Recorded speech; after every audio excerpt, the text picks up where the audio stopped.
ونستعينه ونستغفره ونعوذ بالله من شرور أنفسنا ومن سيئات أعمالنا من يهده الله فلا مضل له ومن يضلل فلا هادي له وأشهد أن لا إله إلا الله وأشهد أن محمدا عبده ورسوله أما بعد فإن خير الحديث كتاب الله وخير الهدي هدي محمد صلى الله عليه وسلم وشر الأمور محدثاتها وكل محدثة بدعة وكل بدعة ضلالة وكل ضلالة في النار. أعوذ بالله السميع العليم من الشيطان الرجيم. بسم الله الرحمن الرحيم.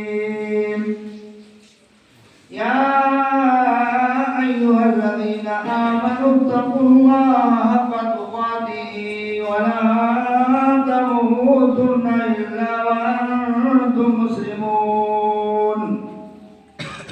يا أيها الناس اتقوا ربكم الذي خلقكم من نفس واحدة وخلق منها زوجها وبث منهما رجالا كثيرا ونساء واتقوا الله الذي تساءلون به والأرحام إن الله كان عليكم رقيبا. يا أيها الذين آمنوا اتقوا الله وقولوا قولا سديدا يصلح لكم أعمالكم ويغفر لكم ذنوبكم ومن يطع الله ورسوله فقد فاز فوزا عظيما. بسم الله الرحمن الرحيم. إن الذين قالوا ربنا الله ثم استقاموا تتنزل عليهم الملائكة ألا تخافوا ولا تحزنوا وأبشروا بالجنة التي كنتم توعدون. نحن أولياؤكم في الحياة الدنيا وفي الآخرة ولكم فيها ما تشتهي أنفسكم ولكم فيها ما تدعون نزلا من غفور رحيم.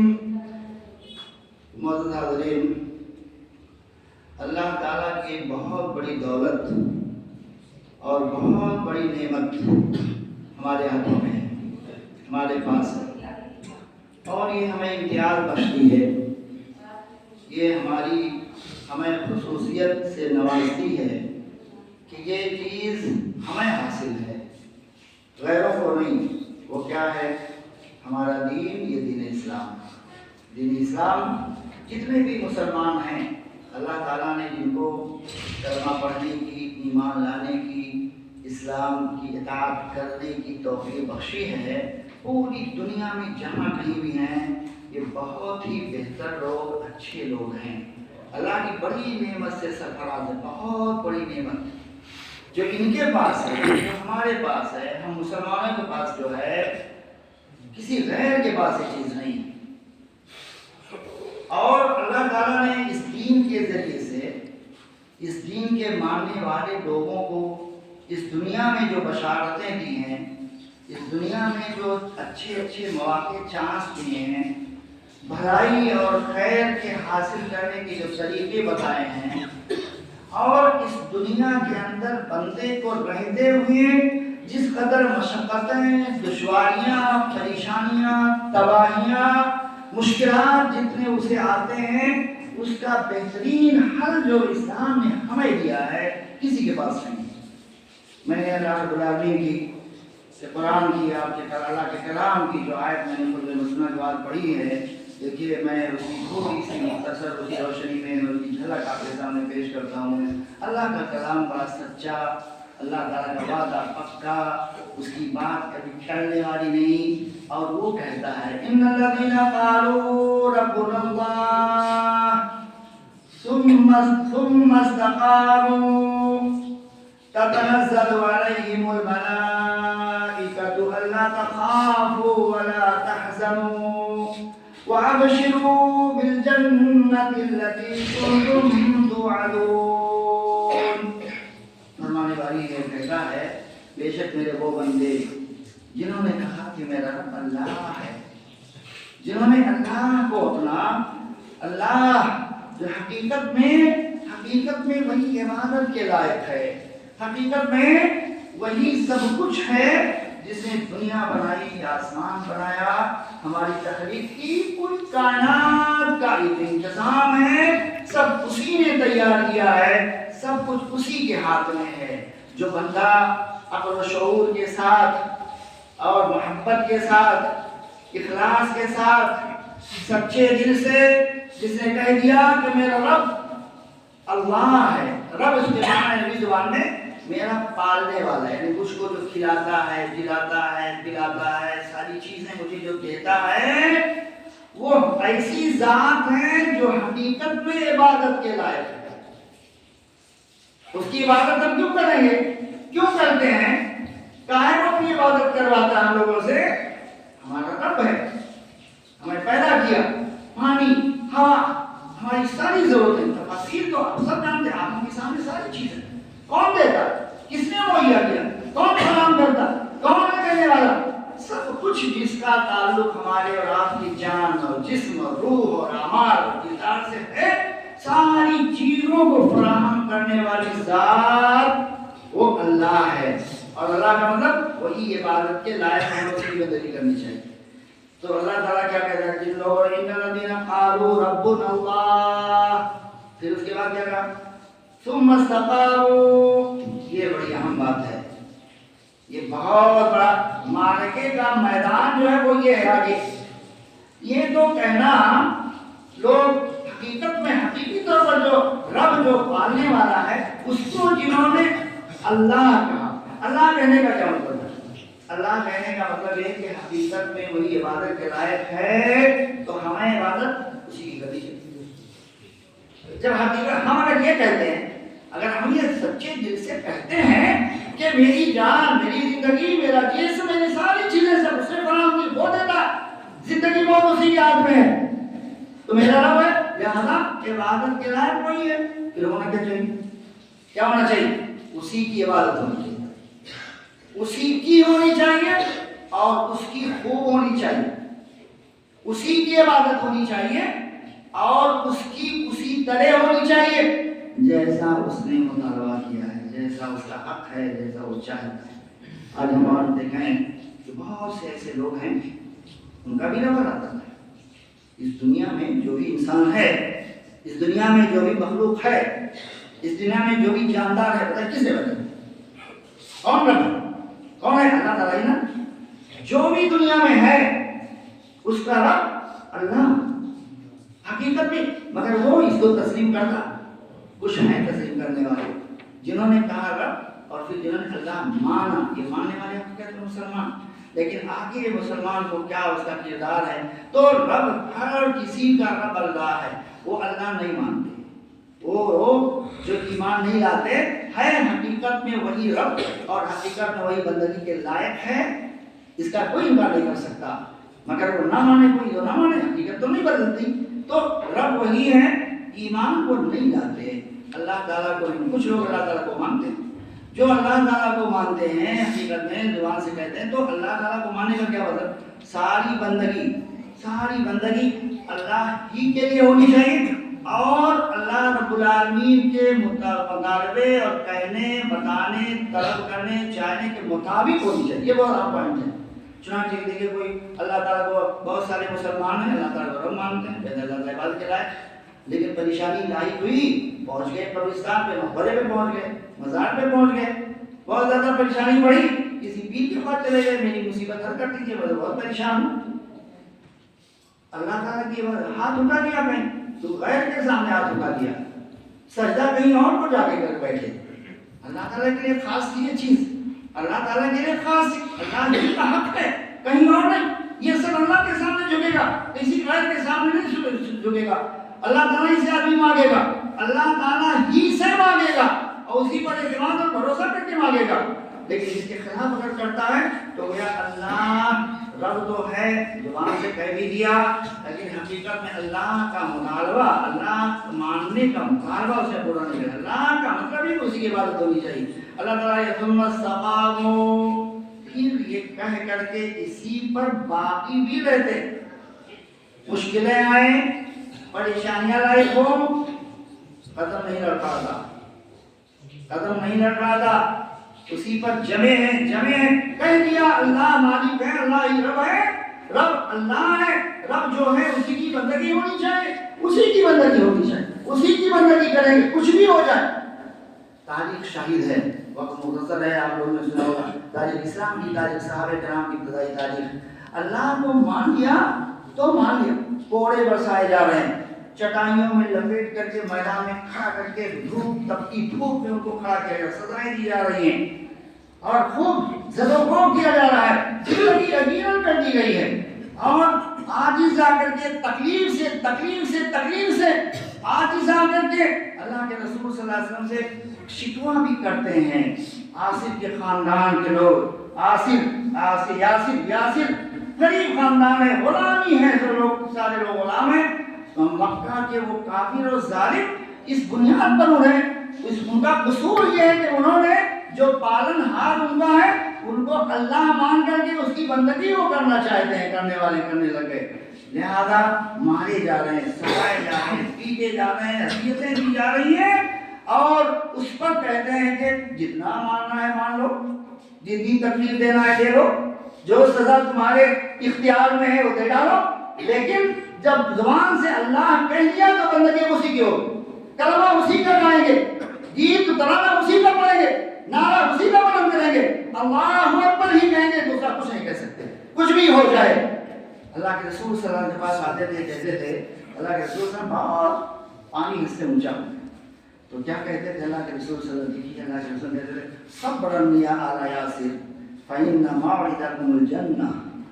اے یاسر کے گھرانے والوں صبر کرو، یہ اللہ کی راہ ہے، یہ اللہ کی راہ ہے، یہ جنت کے کہتے صبرا یا آل یاسر، اے یاسر کے گھرانے والوں صبر کرو، فإن موعدکم الجنہ، تمہارے لیے اللہ تعالیٰ نے تمہاری مہمان نوازی کے لیے ایک ایسی جنت تیار کر رکھی ہے جس کی مزید اور مزید نہیں.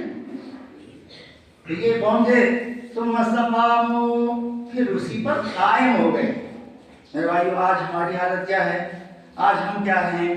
ہم ذرا سوچیں. واقعات بہت ہیں اسلامی تاریخ کے، مگر سارے واقعات سے بیان کرنے کا حاصل تب ہے جب کہ ہم ان واقعات میں موجود اسباب ہیں، جو نصیحتیں ہیں، ہمارے لیے جو سبق ہے، جو عبرت کا سامان ہے، ہم اس کو اپنائیں تب تو بات کریں. ورنہ سن کر کے کیا ہوگا؟ سننے سے کچھ نہیں ہوتا. تو اللہ تعالیٰ فرماتے ہیں الذین قالوا ربنا اللہ ثم استقاموا، میرے وہ بندے جنہوں نے رب کو اپنے پیدا کرنے والے کو اللہ حقیقی معبود مان لیا، ثم استقاموا، پھر اسی پر وہ قائم رہے، اسی پر دائم رہے، اسی پر اٹل رہے، اسی پر جمے رہے، اسی پر باقی رہے. اس کے بعد تتنزل علیہم الملائکۃ الا تخافوا. جناب دیکھیے اللہ تعالیٰ کہتا ہے میرے فرشتے خصوصی طور پر ایسے میرے بندوں کے پاس جاتے ہیں، میرے بندوں کے لیے پیغام دیتے ہیں، میرے بندوں کے بارے میں بشارت سناتے ہیں. تتنزل علیہم الملائکہ، فرشتے پہنچتے ہیں، فرشتے آتے ہیں اور کیا کہتے ہیں؟ تتنزل علیہم الملائکہ الا تخافوا، اے اللہ کے بندو، اے اپنے رب کو اللہ ماننے والوں، اسی پر جمنے والوں، اسی کی بندگی کرنے والوں، اسی کو اپنی عبادتوں کو اسی کے لیے خاص کرنے والوں، سنو تمہارے لیے اللہ رب العالمین کے فرشتے آسمان سے آ کر کے کہتے ہیں اے اللہ کے بندو خوف نہ کرو کسی طرح کا، کسی بات کا کوئی خوف نہیں، تمہیں کوئی خوف نہیں ہونا چاہیے۔ اللہ کے رسول صلی اللہ علیہ وسلم جب ہجرت کے لیے نکلے، کافروں نے تنگ کر دیا، اجازت نہیں ملی۔ جب ہجرت کے لیے مکہ سے مدینہ نکلے، غار ثور میں پہنچے، جب وہاں چھپے تو کفار تلاش میں نکلے۔ ایک شخص پہنچ گیا وہاں اللہ کے رسول صلی اللہ علیہ وسلم میں جہاں ہیں، اور آپ کے ساتھی حضرت ابوبکر صدیق رضی اللہ تعالیٰ عنہ بھی موجود ہیں۔ ابوبکر صدیق رضی اللہ تعالیٰ نے صاف ستھرا کیا اور وہاں موجود ہیں۔ ایک شخص تلاش کرتے کرتے وہاں بھی پہنچ گیا، اور غار ثور جس میں گھسے تھے نیچے سے اس کا پاؤں دیکھا، محدود ہوا کہ ایک شخص یہاں پہنچا ہوا ہے۔ ابوبکر صدیق رضی اللہ تعالیٰ کہتے ہیں اللہ کے رسول صلی اللہ علیہ وسلم، شخص اگر پاؤں کی طرف سے جھک کر کے اگر مجھے دیکھے لا بصرنا لو رأى من تحت قدميه لا بصرنا، یہ کافر، یہ مشرک ہماری تلاش میں جو نکلا ہے، یہ اگر جھک کر کے دیکھے گا مجھے پا جائے گا، پکڑ لے گا مجھے۔ تو جواب تھا کہتا اللہ کے رسول صلی اللہ علیہ وسلم کا، اللہ کے رسول صلی اللہ علیہ وسلم نے فرمایا اے ابو بکر یہ بتاؤ ان دونوں آدمیوں کے بارے میں بتاؤ، کیا کہتے ہو، تمہاری آپ کی رائے کیا ہے ان دو انسانوں کے بارے میں؟ اللہ ثالثہما، جن کا تیسرا اللہ کھا رہا ہے۔ بتاؤ، یعنی کہ ہمارا معاون، ہمارا مددگار اللہ رب العالمین، اللہ کی راہ میں ہم نکلے ہوئے ہیں، اللہ تعالیٰ کی راہ میں نکلے ہوئے ہیں، ہمارا معاون، ہمارا مددگار کون ہے؟ اللہ رب العالمین۔ اللہ کے رسول صلی اللہ علیہ وسلم، اللہ کے رسول صلی اللہ علیہ وسلم غزوہ بدر کا ایک بڑا موقع، بہت اہم موقع تھا، بہت کٹھن لڑائی تھی، مقابلہ بڑا سخت تھا، ایمان کا اور کفر کا ایسا مقابلہ تھا کہ کہا کرتے تھے کہ اگر یہ تھوڑی سی جماعت، کہیں اگر یہ اللہ کے بندوں کی تھوڑی سی جماعت اگر یہ ہلاک کر دی گئی تو روئے زمین پر اللہ کی بندگی کرنے والا کوئی بچے گا۔ تھوڑی سے لوگ، مقابلہ بہت سخت ہے، کل 313 تھے، رستہ تھا زمانہ، وہ 313 ہی تھے، کل تعداد مختصر تھی، ہزاروں کا مقابلہ، تعداد 300 مقابلے میں آئے، جنگ کی تمام ساز و سامان ان کے پاس فراہم ہے، یہ اللہ کے بندے نہلتے ہیں، ان کے پاس جنگی ہتھیار نہیں، گھوڑے سواریاں نہیں ہیں، لڑائی کی تدابیریں کیسے کی جائے، مقابلہ کیسے کیا جائے گا۔ اللہ کے رسول صلی اللہ علیہ وسلم دیکھیے، اللہ کے رسول صلی اللہ علیہ وسلم سجدے میں گر گئے۔ ایمان اور کفر کا مقابلہ ہے، اللہ رب العالمین کی شریعت کا، دین کا، اسلام کا، کفر کا مقابلہ ہے۔ مگر دیکھیے شکوہ نہیں ہے، پہلے سے اس بات کا یقین نہیں کہ ہم تو اللہ تعالیٰ کے لیے ہمارا کچھ نہیں ہوگا، ایسا بھی نہیں ہے۔ تیاری کرنی ہے، لڑنا، لڑائی کرنی، مقابلہ کرنا، جم کے لڑنا اور جان اور مال کی بازی لگا دینا، لیکن اس کے باوجود اس کے ساتھ ساتھ یہ ہے کہ اللہ رب العالمین کی مدد، اللہ تعالیٰ سے مدد بھی مانگنا ہے، اللہ سے مدد بھی۔ اللہ کے رسول سجدے میں گر گئے اور عبادت کر، دعا کرنے صحابہ کرام دیکھتے ہیں، وہ صدیق رضی اللہ وغیرہ دیکھتے ہیں کہ اللہ کے رسول سر نہیں اٹھا رہے، محسوس کیا کہ آپ کو بہت زیادہ خطرہ اور اندیشہ ہے، ارے مقابلہ بہت ہے کہ ہماری تھوڑی سی دوری کیا ہوگا، اس لیے اللہ سے گریزاری کر رہے ہیں، اللہ تعالیٰ سے رو رہے ہیں، اللہ تعالیٰ سے روئے جا رہے ہیں۔ ابوبکر صدیق رضی اللہ تعالیٰ پہنچتے ہیں، ہم نے اللہ کے رسول صلی اللہ علیہ وسلم محسوس کیا کہ سجدے سے سر بہت دیری سے سجدے میں پڑے، اللہ کے رسول سے سجدہ سر نہیں اٹھا رہے ہیں، گویا حالات کی نزاکت کا بہت زیادہ آپ پر دباؤ ہے۔ چنانچہ جا کے کہا اللہ کے رسول صلی اللہ علیہ وسلم آپ اپنا سر اٹھائیے، اپنا سر اٹھائیں، اور ہم جو ہے ہم جہاں آپ اشارہ کریں گے ہم وہاں اپنی جان کی بازی لگا دیں گے۔ بہادری کا ثبوت دیا اللہ کے رسول صلی اللہ علیہ وسلم کے سامنے۔ تو یہ چیز کیا تھی؟ استقامت کی چیز، یقین تھا اس بات کا۔ دیکھو صحابی اللہ کے رسول کہتے سمجھتے ہیں ہم اگر طاقت استعمال کریں گے، قوت استعمال کریں گے، اللہ تعالیٰ کی مدد ہمارے شامل حال ہوگی۔ نتیجہ یہ تھا، صحابی کہتے ہیں، صحابہ کرام بعض غزوہ واقعات کی سیرت میں پڑھیے تو بعض روایت صحیح روایت ہیں، یہ صحابی کہتے ہیں ہم دشمن کو اپنا قریب لے کر کے اور دشمن کے طاق میں رہتے تھے، دشمن کے کافر کو قتل کرنے کے لیے ہم طاق میں رہتے تھے، اور ہم ابھی ہم اشارہ ہی کرنا چاہتے تھے جب تک دیکھتے کہ ہم وہ گر گئے، ابھی ہم مارنا ہی چاہتے تھے، اور جب تک ادھر دیکھتے تھے وہ ڈھیر ہو گیا۔ اور کہتے ہیں کہ ہم لوگ جب میدانی کارزار میں تھے بدر میں تو دائیں بائیں ہم گھوڑوں کی آہٹ محسوس کر، گھوڑا ہے نہیں، گھوڑا ہی نہیں ہے، مگر محسوس کرتے ہیں جیسے ہمارے ساتھ گھوڑا ہے، ہمارے ساتھ کوئی اور ہے جو ہمارے مقابلے ہمارے ساتھ لڑائی لڑ رہا ہے۔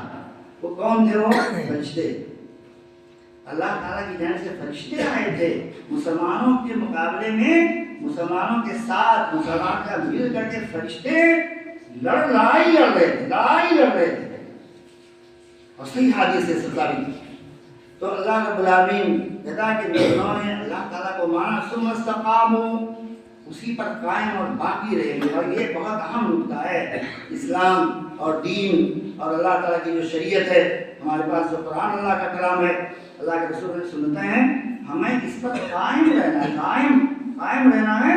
اگر اس پر قائم رہتے ہیں تو اس کی بشارت تتنزل علیہم الملائکۃ الا تخافوا، اللہ کے فرشتے نازل ہوتے ہیں اور یہ کہتے ہیں کہ اے اللہ کے بندو خوف نہ کھاؤ۔ خوف کا تعلق آنے والے زمانے سے ہوتا ہے، مستقبل سے۔ ولا تحزنوا، اور غم نہ کرو، غم بھی نہ کرو، کہتے ہیں غم نہ کرو، خوف نہ کھاؤ، یعنی تمہیں مستقبل کا کوئی اندیشہ ایسا ہو جائے گا کہ کسی کی طرف سے وار ہو جائے گا اور ہمارا یہ گھاٹا ہو جائے گا اور ہم پر کوئی حملہ کر دے گا اور ہمارا دشمن ہمیں کہیں پچھاڑ دے گا یا ہمارے ساتھ ایسا حادثہ ہو جائے گا۔ نہیں، اللہ پر ایمان لاؤ تو اللہ پر بھروسہ کرو۔ اور اسی طرح سے خوف اور حزن بھی، حزن کا تعلق ماضی سے، غم سے، یعنی کوئی نقصان ہو گیا، طبیعت خراب ہو گئی، کوئی اور کسی گھر میں کوئی حادثہ ہو گیا تو ہو چکا، اس کے بعد ملال بیٹھ گئے تھک مان کر کے اور اسی عاجز ہو کر کے بیٹھے گا میرا تو اتنا نقصان ہو گیا، کچھ نہیں کرنا ہے، کیا کرنا ہے، میں محروم ہو گیا انسان۔ نہیں، ایسا بھی نہیں ہونا چاہیے۔ تحزنوا وابشروا بالجنۃ التي كنتم توعدون، اور اے اللہ کے بندو خوش ہو جاؤ، اس دنیا میں اگر دقتیں ہیں، اس دنیا میں اگر کچھ پریشانیاں ہیں، اس دنیا میں اگر کچھ اندیشے بھی ہیں تو اندیشے تو ہے نہیں۔ اللہ تعالیٰ اس کا قرآن کی آیت کا یہ مطلب نہیں ہے کہ مسلمانوں کے مستقبل کے لیے خوف نہیں محسوس ہوگا، وہ تو ہوگا، مگر یہ یہاں تعلیم یہ دینی ہے ایسے مواقع پر بھی، ایسے مواقع پر خوف نہیں، یقین اللہ کی ذات پر پیدا کرو کہ مدد آئے گی، اللہ کی مدد ہوگی، اللہ تعالیٰ کی حفاظت ہوگی، اللہ تعالیٰ بچائے گا۔ اور ایسے جب کوئی نقصان ہو گیا، ہمارے گھر میں کسی کا انتقال ہو گیا، صبر کرو، صبر کرو، اللہ رب العالمین کی، اللہ تعالیٰ کا فیصلہ ہے، اللہ تعالیٰ کی مشیت ہے، اللہ تعالیٰ جو چاہتا ہے وہ کرتا ہے۔ اس پر ملال کرنا، خوف کی وجہ سے بیٹھ جانا، خوف کی وجہ سے اللہ تعالیٰ کی دین سے پیچھے ہٹ جانا، خوف کی وجہ سے اپنا جو واجب ہے واجب نہ ادا کرنا، اور حزن اور ملال کی وجہ سے انتہائی محروم ہو جانا، اور یہ کہ اب وہ نروس انسان ہو کر کے، عاجز ہو کر کے انسان دین اور شریعت کو سب چھوڑ دے، یہ نہیں، بلکہ اللہ تعالیٰ پر بھروسہ کرو۔ اگر حزن اور غم ہے تو صبر کرو، اگر اندیشے خطرات ہیں ڈٹ کر کے اس کا مقابلہ کرو، اللہ تعالیٰ کے دین اور شریعت، اللہ تعالیٰ سے تمسک بالکتاب و سنت کے ذریعے اللہ تعالیٰ کی مدد طلب کرو۔ تو ولا تحزنوا ولا تخافوا وابشروا بالجنۃ التي كنتم توعدون، خوش ہو جاؤ میرے بندو اس جنت کو پانے کی خبر کے ساتھ جس کا تم سے وعدہ کیا گیا ہے۔ نحن اولیاؤکم، آگے آیت فرماتا ہے نحن اولیاؤکم فی الحیات الدنیا وفی الاخرہ، نحن اولیاؤکم، فرشتے کہتے ہیں کہ اللہ کے بندو ہم تمہارے دوست ہیں، ہم تمہارے ساتھی ہیں، دنیا کی زندگی میں بھی آخرت کی زندگی میں۔ نحن اولیاؤکم فی الحیات الدنیا وفی الاخرہ، دنیا میں بھی ہم تمہارے ساتھ، دنیا میں ہم تمہارے مددگار ہیں، اللہ تعالیٰ کی جانب سے، اللہ تعالیٰ کی طرف سے ہم تمہارے لیے مقرر ہیں، اللہ تعالیٰ کا حکم ہے تمہاری مدد کریں گے۔ اور اسی طرح سے آخرت میں بھی ہم، آخرت میں بھی ساتھی اولیاؤکم فی الحیات الدنیا وفی الاخرہ وَلَكُمْ فِيهَا مَا تَشْتَهِي أَنفُسُكُمْ وَلَكُمْ فِيهَا مَا تَدَّعُونَ، اور جنت تو اللہ تعالیٰ کی ایسی ہے کہ جو تمہاری جانیں چاہیں گی، مَا تَشْتَهِي أَنفُسُكُمْ، تم میں سے ہر انسان کی جو بھی خواہش ہوگی وہاں اسے مل جائے گی، اور جس چیز کا تمہیں مطالبہ ہوگا، جو بھی چاہو گے، جو طرف کرو گے، ساری چیزیں پاؤ گے۔ میرے بھائیو، یہ دین ہے ہمارا دین، یہ دین ہمیں اس طرح کا موقع فراہم کرتا ہے، یہ ہمارا دین اسلام ہے، اس کی پابندی، اس کی پیروی اللہ تعالیٰ نے فرمایا مَنْ عَمِلَ صَالِحًا مِنْ ذَكَرٍ وَأُنثَىٰ فَلَنُحْيِيَنَّهُ حَيَاةً طَيِّبَةً وَلَنَجْزِيَنَّهُمْ أَجْرَهُمْ بِأَحْسَنِ مَا كَانُوا يَعْمَلُونَ مَنْ عَمِلَ صَالِحًا مِنْ ذَكَرٍ أَوْ أُنْثَىٰ تم لوگوں میں مومنین میں تمہارے میں سے جو چاہے مرد ہو چاہے عورت ہو اگر اس نے نیکی کا کام کیا نیک راستہ اپنایا نیکی پر چلتا رہا نیکی کو اپنائے رہا اور ہمیشہ خیر کے پہلو کو اپنی زندگی میں اجاگر کرتا رہا برائیوں سے بچتا رہا منکرات سے اعراض کرتا رہا اللہ تعالیٰ نے جن چیزوں سے منع کیا اسے دور بھاگتا رہا اور سنت مطہرہ کی پابندی اور اس کی اتباع محمد کے اتباع نبی کے جذبے کے ساتھ اگر زندگی کو گزارتا رہا تو اللہ تعالیٰ کیا کہتا ہے فَلَنُحْيِيَنَّهُ حَيَاةً طَيِّبَةً اس کی زندگی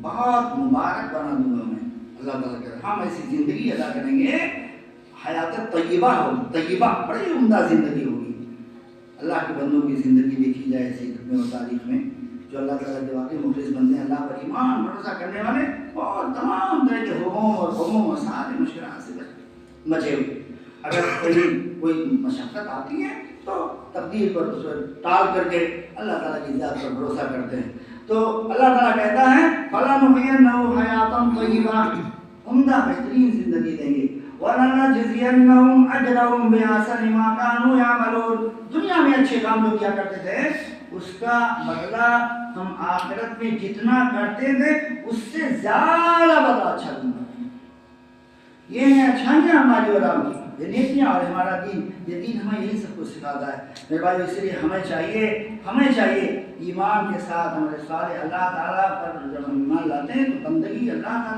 تعالیٰ کے لیے بندگی کو خاص کریں اپنی عبادتوں کو اللہ تعالیٰ کے لیے خاص کریں اللہ کی بندگی ہونی چاہیے اور جیسا اس کا مطالبہ ہے ویسی ہونی چاہیے جیسی ویسی ہونی چاہیے کہ ہم مسلمانوں میں دیکھیں کتنے ایسے لوگ ہیں اللہ رب العالمین نماز کی پابندی نہیں کرتے نماز اللہ تعالیٰ نے ہم لوگوں سے سب سے بڑی چیز ایمان کے بعد جو چاہیے جس کا تقاضا ہے بندے سے ایمان کے بعد سب سے بڑا واجب جو ہم کریں کیا چیز ہے وہ ایمان کے بعد سب سے بڑا واجب نماز ہے ہمیں نماز پڑھنی ہے مگر حالت یہ ہے کہ ہم اگر نمازی ہیں تو ہمارے گھروں میں بعض افراد نمازی نہیں ہیں اور اگر بعض ایسے لوگ بھی ہیں ہم نمازی ہیں تو اپنی مرضی کے مطابق کبھی پڑھ لیتے ہیں اور کبھی اگر حالات نے ہمیں بھی پریشان کر دیا پھنس گئے تو نمازی غائب ہو گئی اتنے ایسے لوگ ہیں جو صرف جمعہ کی نماز پڑھتے ہیں یہ مومن کا شیوا ہے یہ اللہ تعالیٰ کی مرضی کے مطابق نماز ہے یہ اپنی مرضی کے مطابق ہے انسان اپنی مرضی کے مطابق اگر نماز پڑھتا ہے تو کہاں اسے پاس کروائے گا اسے کہاں قبول کروائے گا کس جگہ اللہ تعالیٰ تو اپنے رسول کی سنت کے خلاف بھی کی جانے والی نماز جو کہتا ہے وہ مردود ہے جو نماز برابر مسلسل پڑھتا ہے کوئی نماز رسول کی سنت کے خلاف اگر کرتا ہے تو اللہ تعالیٰ کہتا ہے وہ اس کے منہ میں مار کے مردود ہے وہ نماز برابر پڑھی جانے والی جب برابر پڑھی جانے میں اللہ تعالیٰ رد کر دیتا ہے اسے قبول نہیں کرتا تو اپنی مرضی کے مطابق آدمی نماز پڑھتا ہے بھلا اس کا کیا ہوگا میرے بھائیوں کہاں سے اللہ تعالیٰ کی رحمت آئے گی کہاں سے ہمیں حفاظت حاصل ہوگی کہاں سے ہمارے اوپر ایمان کی جو قوت ہے مضبوطی پائیداری ہے جو ہمیں اور آپ کو ہمارے معاشرے سماج کو ملنی چاہیے اور آج جیسے دور میں آج کے اس دور میں آج کا یہ دور اگر ہم موازنہ کریں تو مسلمانوں کے مکہ کے اس ابتدائی دور سے بہت زیادہ مماثلت